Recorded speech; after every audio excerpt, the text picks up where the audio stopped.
For the third time, a grand jury in Washington, D.C. has refused to return an indictment. I'm a lawyer in real life. I don't play one on television. Have you ever heard the saying, first time is happenstance, second time is coincidence, and the third time is enemy action? It is clear that the grand jurors in Washington, D.C. are refusing to return indictments against citizens who have been caught up in the Trump D.C. takeover.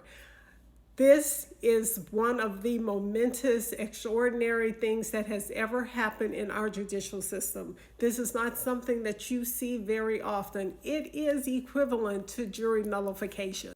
I've done some research because I wanted to know if the grand jurors were refusing to return any indictments or was it just certain indictments.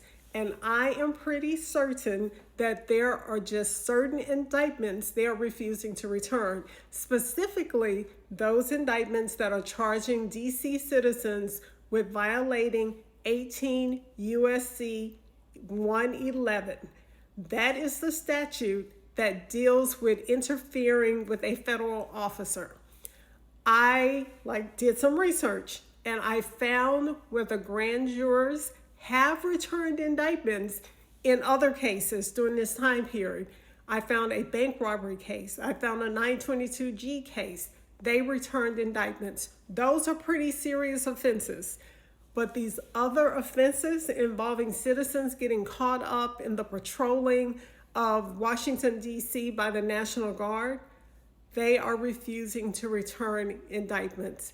So kudos to those members of the grand jury who have said, we are going to be the check and balance that you have not seen to date, Mr. President.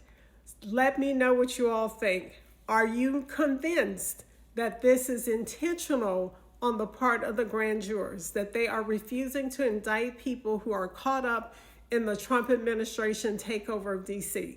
Let me know what you think in the comments.